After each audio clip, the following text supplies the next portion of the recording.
Hola, ¿qué tal a todos? Bienvenidos a esta nueva transmisión. Estamos una vez más aquí. Es un gusto para todos nosotros en NM Noticias estar aquí en la Escuela de Estudios Continuos de la Universidad McGill, en el centro de Montreal.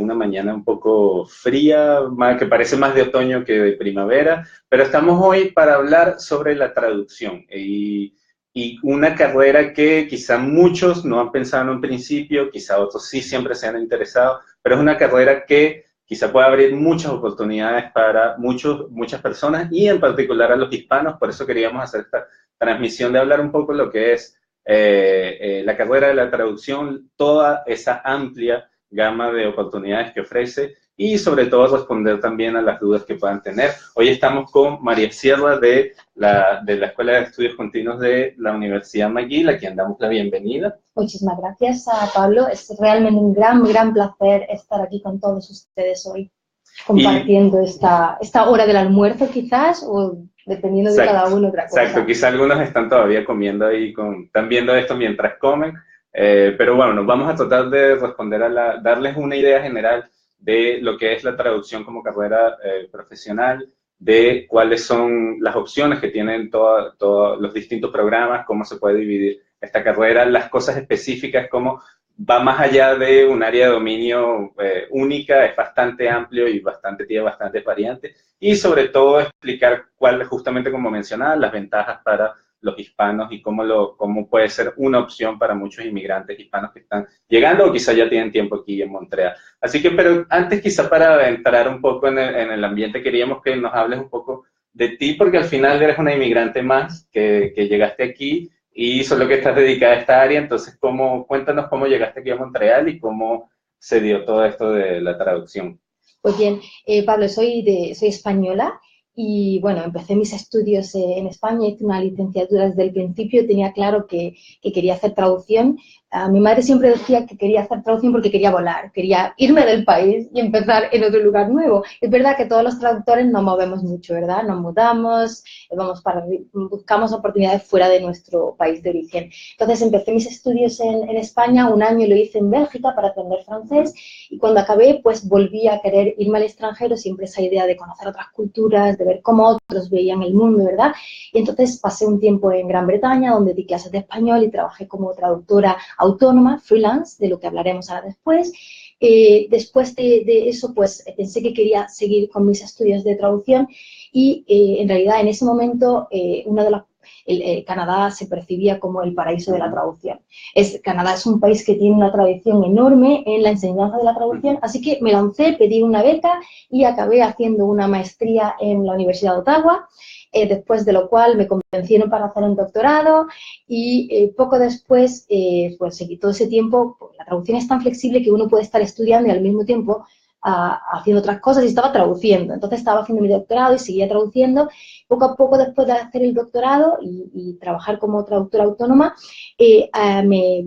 apareció, digamos que solicité la primera plaza de traducción en California, en el Monterey Institute of International Studies. Durante 9 años he estado trabajando de profesora a tiempo completo de traducción en California, un contexto muy distinto donde evidentemente hay muchos hispanos y entonces mi perfil era bastante perfecto para el contexto en el que trabajaba. Y bueno, después de eso ya la verdad es que, no empezamos con temas políticos, pero apareció Trump en la escena y la verdad es que nos surgía, queríamos volver a Canadá. Mi esposo es canadiense, tengo una nena medio canadiense, medio española, y salió el puesto de McGill y con muchas ganas volví al paraíso de la traducción, que es Canadá. Exacto. Y volví a McGill. Qué mejor sitio para aprender un poco, transferir lo aprendido a otro contexto nuevo. Exactamente.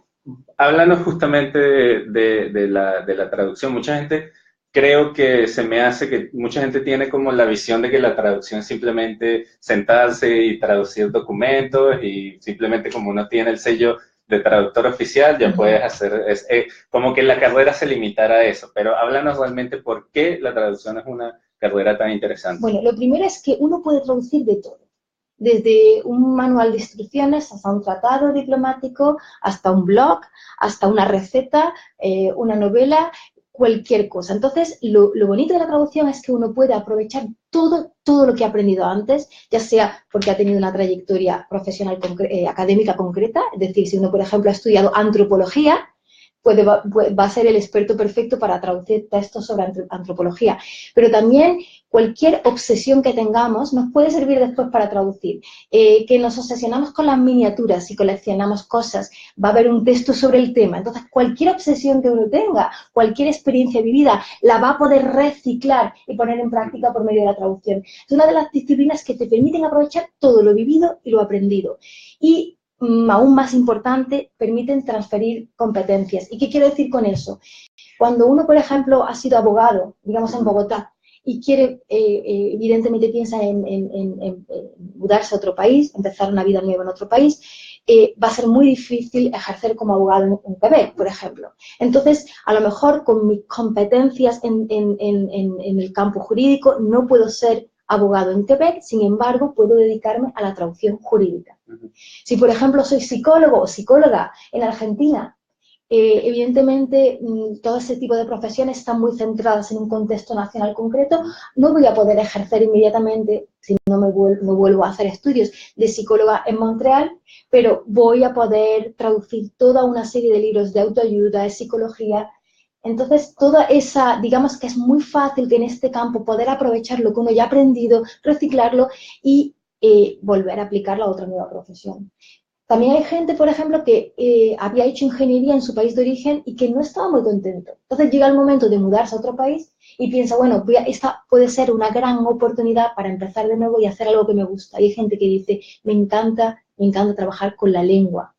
Y tengo todo ese campo de especialidad previo, entonces es también una forma de reorientación laboral que implica relativamente poco tiempo si lo comparamos con otras profesiones. Justamente mencionabas de eso como es una transferencia de conocimiento, algo que es muy importante para los inmigrantes porque llegan aquí, sabemos los problemas que hay de reconocimiento de diplomas, incluso de entrar en ciertas profesiones, a órdenes profesionales, o sea, es complejo para ciertas profesiones. Entonces mencionabas cómo puede ser una opción para esos inmigrantes, pero ya cuando hablamos de la traducción, simplemente basta que, yo soy un inmigrante, llego aquí, ya domino el francés, domino el inglés, hablo español como lengua materna, ¿ya es suficiente? ¿O cómo es realmente lo mínimo que uno tiene que tener para lanzarse en la carrera de la traducción? Es muy buena pregunta, Pablo, porque existen muchísimos mitos sobre la traducción y lo que es el traductor y el intérprete. A propósito, traducción es escrito e interpretación es oral, ¿eh? Entonces, que a veces se confunde y hay personas que hablan de traducción simultánea, no, interpretación, ¿verdad? La parte oral es, ¿verdad? Entonces, hay muchos mitos sobre la profesión y uno de ellos es que, soy bilingüe, pues me pongo a traducir y lo voy a hacer bien. Bueno, la analogía que me gusta siempre utilizar es, si tienes dos piernas, puedes acabar compitiendo en los Juegos Olímpicos directamente. Porque tengas dos piernas, puedes mañana competir en los Juegos Olímpicos. Claramente no. Porque tengas buen oído, directamente vas a poder hacer vas a poder convertirte en un músico en un año. No. Entonces, como en todas ese tipo de profesiones, hace falta formación, capacitación. Y la capacitación es muy importante, muy importante. Una de las cosas que uno se da cuenta cuando empieza a trabajar en este campo es las lagunas que uno tiene en su propia lengua materna o la lengua dominante.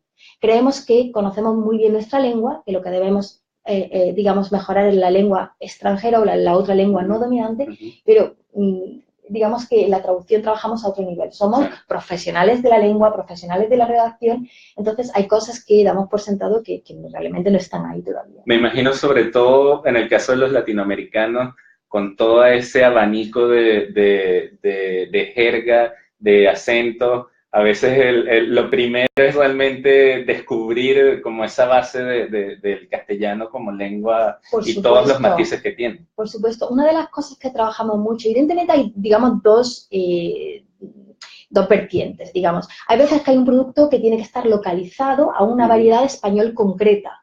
por ejemplo, un videojuego o un programa de software que tiene que estar a lo mejor, imagínate, localizado a la variedad del español de México.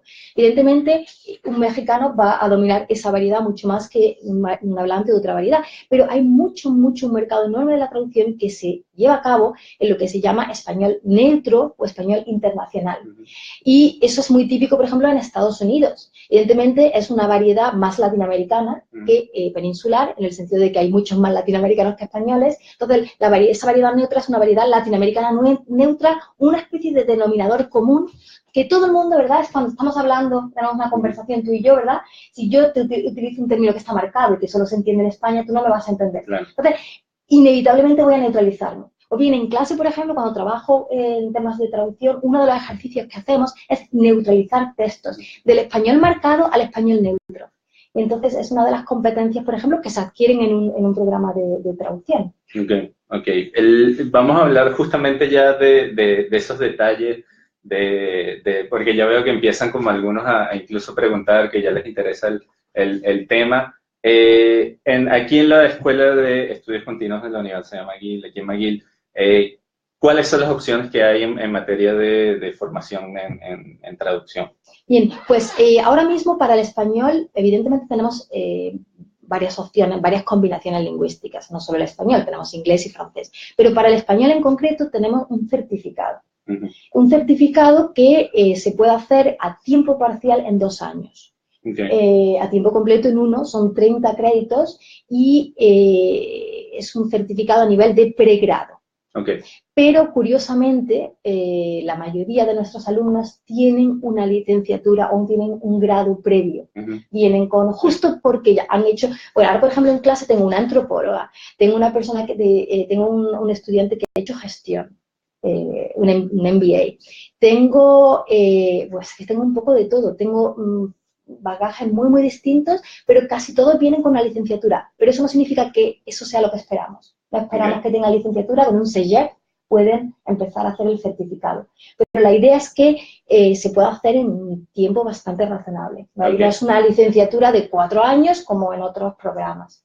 Entonces, la idea es que es gente ya que tiene un bagaje, que está formada, gente adulta que ya lleva tiempo trabajando para poder reorientarse laboralmente. Y justamente en requisitos académicos, ¿hay algún mínimo? Como decía, sí hay algunos que ya vienen con un diploma, con un título, pero es necesario tener un... No hace falta. Lo que hay es un examen de ingreso. Evidentemente, en ese examen de ingreso lo que evaluamos es la competencia en la lengua, en el inglés y el francés. El inglés, evidentemente el francés es más pasivo, digamos la lengua B que llamamos, que es la lengua extranjera, aunque hablar de lengua extranjera en este contexto es un poco complicado porque no es extranjera, es la otra lengua, la lengua de la que se traduce, y después un dominio muy afianzado del español. Y también, evidentemente, aunque no se espera, se va a trabajar el tema de las variedades, sí que en el examen se ve si alguien entiende sutilezas, etcétera, para ver a partir de qué punto empezamos a enseñar, empezamos digamos, a trabajar juntos. ¿Y cómo se escogen los idiomas? ¿Realmente hay una gran variedad? O sea, si alguien que por casualidad creció en Rusia, por ejemplo, y maneja ruso, ¿hay limitantes o realmente es bastante abierto a los idiomas que uno se puede dedicar? No, de momento solo tenemos francés, inglés y español. Entonces, lo que uno determina en ese examen también es cuál es la lengua dominante. Normalmente traducimos, aunque en el mercado norteamericano hay una cierta tendencia a la bidireccionalidad, es decir, traducimos al inglés y del inglés, pero la práctica ética más aconsejada es que uno siempre traduzca a su lengua dominante. Por ejemplo, yo traduzco del francés, del portugués y del inglés al español. Siempre traduzco al español porque es la lengua en la que puedo garantizar más calidad. Pero hay alumnos, por ejemplo, que van a tener el inglés como lengua dominante o el francés. Entonces, tenemos distintas opciones un poco para adaptarnos al perfil lingüístico de cada estudiante. Después, una cosa que no he dicho que es muy importante es que el traductor tiene que ser una persona muy curiosa. Cuando un alumno me llega y me dice, no me gusta leer, digo, pues tiene que ser una persona a la que le interesa casi todo. Y tiene que estar dispuesta a investigar, Yo digo que a veces lo único que puedo hacer es formar a detectives. Porque a veces no podemos ser expertos en todo, tenemos algo en lo que ya somos expertos porque traemos ese bagaje, pero a veces uno tiene que trabajar en distintos campos de especialidad. Entonces, si uno no es especialista, tiene que saber cómo convertirse en especialista en poco tiempo. Claro. Es una de las destrezas que se aprenden también en el programa. Claro. A ser buenos detectives para volverse expertos en poco tiempo. Exactamente. Veo que ya algunos están comentando, quizá pidiendo más información. Solo para que sepan, toda la información sobre los programas, sobre la escuela en general, así incluso el contacto de María Sierra para que la contacte directamente con cualquier duda, los vamos a poner después de la transmisión en los comentarios. Ya saben, este video, los que están viendo en vivo, perfecto, pero igual lo pueden ver después, va a estar ahí guardado en la página de NM en Facebook y ahí van a tener todos los detalles. De todas formas, igual la Escuela de Estudios Continuos también tiene un blog dentro de NM, ahí también siempre van a conseguir toda la información, así que realmente van a tener todos los detalles para aclarar las dudas y sobre todo eso, que puedan contactar directamente aquí a la escuela y hablar. Está María Sierra que les puede aclarar absolutamente todas las dudas. Y será un gran placer y los invito realmente a que nos escriban, a que nos llamen. Realmente queremos llegar a esa comunidad hispana que no sabe que existimos y que realmente un poco mostrarles cómo esto puede ser una salida profesional muy interesante. Y evidentemente yo no puedo ser muy objetiva porque es mi pasión, la traducción es mi pasión, pero creo que es una carrera en la que, si puedo decir, es que nunca deja uno de aprender. Uno no se aburre. Realmente nunca ha llegado un momento en el que he dicho, ya sé demasiado de este tema porque surge otro. Entonces, esa curiosidad intelectual está ahí y siempre se va alimentando con trabajos nuevos que van saliendo. Para la gente que quizás se interesa y lo ve como una opción profesional, quería preguntarte, ¿a dónde puede llegar uno con un certificado, un diploma, después de haber estudiado? ¿Qué tipo de opciones profesionales tiene alguien que pasa por la escuela? Bien, entonces, lo primero, hablar un poquito del mercado de la traducción en general. Cada vez hay menos plazas o puestos de planta o plantilla. Es decir, que cada vez hay más trabajo de freelance o de autónomo. Entonces, ¿qué ventajas tiene eso? Pues muchas. Uno no tiene jefe, tiene clientes a veces un poco difíciles, pero no tiene jefe. Uno puede trabajar desde casa, en pijama. Es algo, pero lo más importante es que uno no se limita al mercado canadiense. El mercado más importante de traducción está en al español, está evidentemente en nuestro país vecino, en Estados Unidos. Entonces, uno puede trabajar sin problema para clientes o agencias de traducción en Estados Unidos. Hay un mercado enorme. Entonces, eso es una posibilidad. En Montreal hay más mercado para turismos, hay muchísimo para traducción jurídica, para jurídica. Y una cosa nueva en la que estamos trabajando, todavía no existe ese curso, esa clase como tal, pero hay demanda en todo lo que es servicios públicos. Es decir, tribunales, hospitales. Y entonces, una de las clases nuevas que nos gustaría ofertar, estamos trabajando en ello, es una clase de interpretación para los servicios públicos. Entonces, sería otra salida profesional, por ejemplo, personas que tengan formación como enfermeras, trabajadoras sociales. Al tomar esta clase de interpretación van a poder un poco de nuevo combinar la experiencia anterior con destrezas nuevas, por ejemplo, cómo tomar notas rápidamente para ir apuntando lo que dice el paciente, lo que dice el juez. Son técnicas de toma de notas que son necesarias. Todas las herramientas que están como conexas a la profesión de y después muy enfocado a la comunidad de Montreal y necesidades reales, ¿no?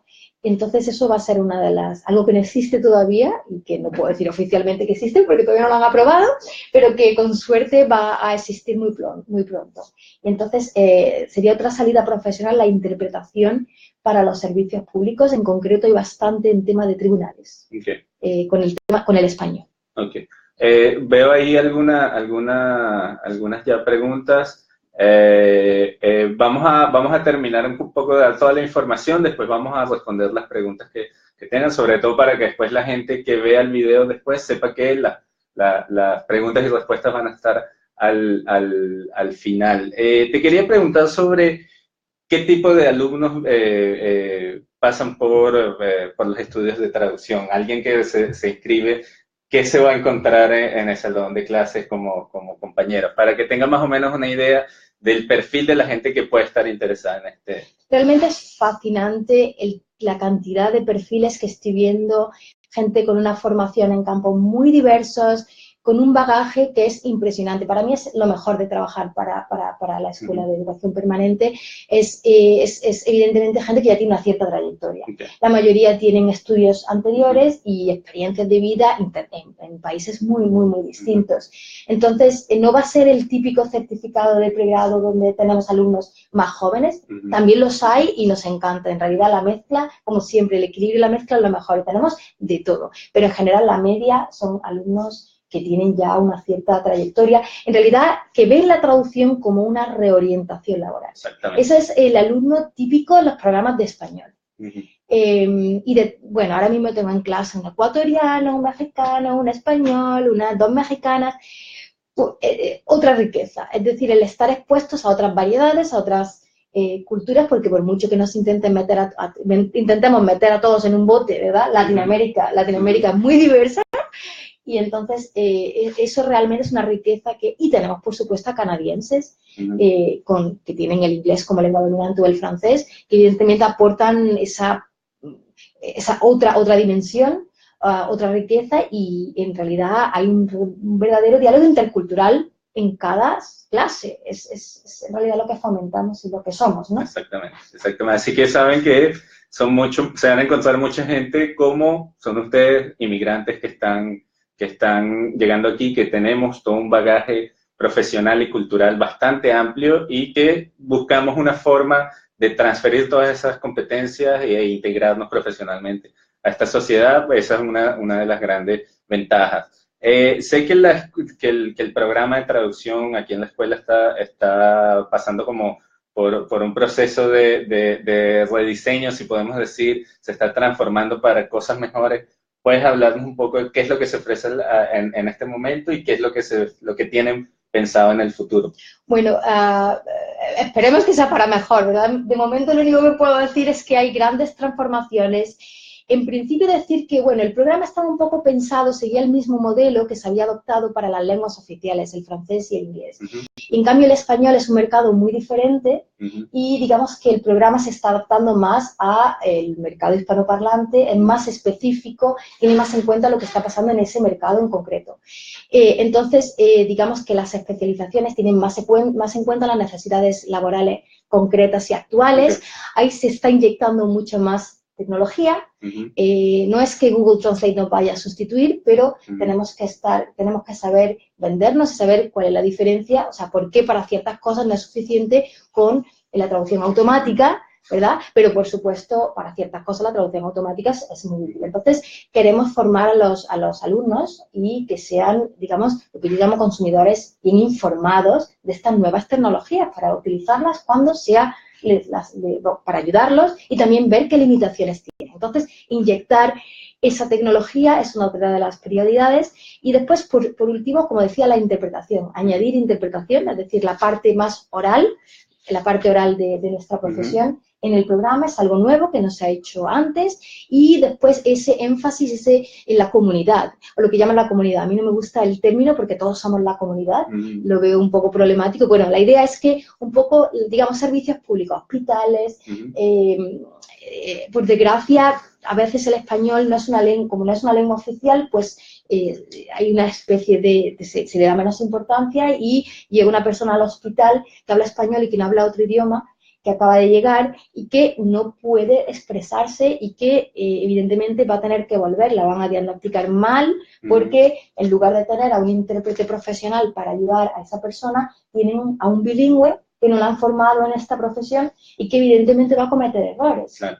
Y entonces, bueno, pues un poco intentar también es una labor social, lo que el traductor y el intérprete tienen una labor social, y creo que las revisiones un poco reflejan esa labor que tenemos. Claro. Vamos a responder algunas preguntas que decían por ahí. Decían, ¿cuándo comienza la próxima sesión? Más o menos cómo funcionan las sesiones, los calendarios y algunas fechas que quizá la gente pueda tener pensando si tiene que ir pensando en otoño, en el próximo invierno, ¿cómo se Sí, yo creo que a estas alturas lo más realista, es decir, incluso podrían, evidentemente tenemos exámenes podemos poner en la página de Facebook las fechas de los exámenes, etcétera. Es una de las ventajas de la escuela de educación permanente, es la flexibilidad. Entonces, hay uno puede empezar en cualquier cuatrimestre, pero lo ideal en estas fechas es hacer el examen para empezar en otoño, es decir, empezar en septiembre. Aparte de que es cuando empezamos un poco el proceso de cambios, etcétera. Entonces sería un momento ideal para empezar, otoño. Y para eso entonces mencionabas que la gente que apunte a otoño, las inscripciones siempre son más o menos con un tiempo de... Porque tienen que hacer un examen, ¿verdad? Como hay que hacer un examen, hay un examen en agosto, no me acuerdo ahora mismo de la fecha del examen, creo que al final la tercera semana de agosto, pero tendría que confirmarlo. Y entonces la idea sería hacer el examen y después empezar las clases en la fecha oficial de comienzo de clases de McGill. Perfecto. Más un comentario ahí que Cecilia Fasola nos dice: Yelemel, estuve enseñando en ese departamento durante 16 años en certificado y maestría, y esta nueva dirección me parece muy positiva, el futuro es muy promisorio. Bueno, siempre es bueno tener ese muchas gracias, y de hecho, ella es alguien de la que he oído hablar muchísimo por alguno de los profes actuales de traducción. Tengo referencias magníficas de ella y espero que esto crezca y que podamos en algún momento contar con su presencia de nuevo, porque sé que era alguien a la que querían muchísimo los alumnos y que aportaba muchísimo al programa. Enrique pregunta: ¿necesito presentar un TOEFL o un IELTS para acceder a un curso de educación continua? Todo dependerá de si tienes algún tipo de estudios en francés y en inglés en Canadá. Entonces, es una pregunta muy específica, pero si no le importa, nos puede llamar y Brian, mi auxiliar, le dirá que en su caso en concreto qué tendría que hacer. Arte Coronel, ¿el curso se puede tomar en línea? Muy buena pregunta. A ver, a veces uno lo que puede decir oficialmente y lo que no. Digamos que vamos a empezar un proyecto piloto para ofertar cursos en modalidad híbrida. Una parte hay que venir en persona porque es cuando, ¿verdad?, nos conocemos, creamos. A veces tenemos que estar en el mismo espacio físico para crear esa energía y después la segunda parte va a ser en línea. Pero estamos en ello, estamos pensando en ello muy seriamente, pero todavía es digamos, un proyecto piloto. Pero sí, la intención es ir en esa dirección, por lo menos ver si funciona, porque la idea es que sea flexible. Nuestra prioridad son los alumnos y ellos son los que han empezado a pedir ese tipo de formatos y vamos, como mínimo, a experimentar con ese tipo de formatos. Perfecto. Bueno, Mariela Méndez, que preguntaba también la fecha tope para la inscripción para comenzar en sesión de otoño, como ya mencionaba María Sierra. También eso, a Mariela le recomendamos que contacte directamente a María Sierra para que tenga todas las fechas específicas, todos los detalles, exactamente. Primero hacer el examen y después, exacto. Exactamente. No sé si hay alguna otra pregunta más arriba. On top, there's more questions. Yeah, there were a couple. Nos quedan 3 minutitos. Sí, bueno, eso. El programa conduce a la interpretación, que hacías la diferencia entre traducción e interpretación. No. ¿También hay esa opción de la interpretación? No, de momento el programa es de traducción con una introducción a la interpretación.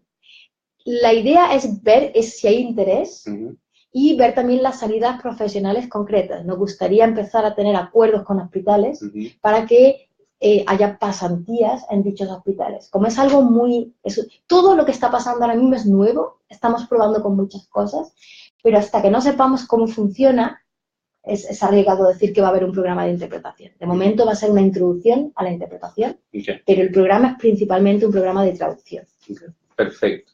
Bueno, esa es la mayoría de las preguntas, porque se preguntaban de las fechas que respondimos. Así que, bueno, creo que ha sido bastante...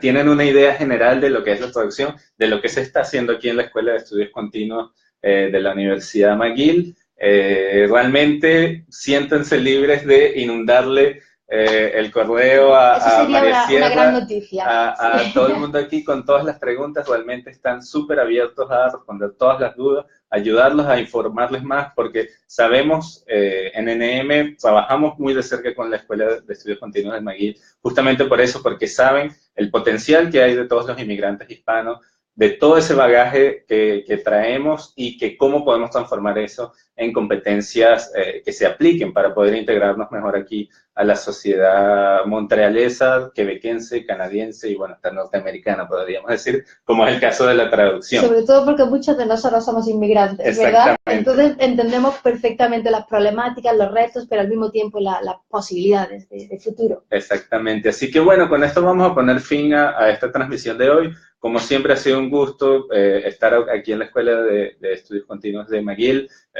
Realmente todo el equipo de NM se siente en casa aquí. Gracias a todo el equipo aquí en la escuela. Y ya saben, vamos a poner los comentarios. En los comentarios vamos a dejar todos los links, el email de María Sierra también, y en general de la información de la escuela, no solo para traducción, porque sé que hay mucha gente también que se puede interesar en otros de los programas que tienen, así que ahí van a tener toda la información. Muchísimas gracias María Sierra. Pablo, esperamos verlos en una próxima transmisión, así que bueno, muy buenas tardes. Chao, chao. Gracias a todos. Chao.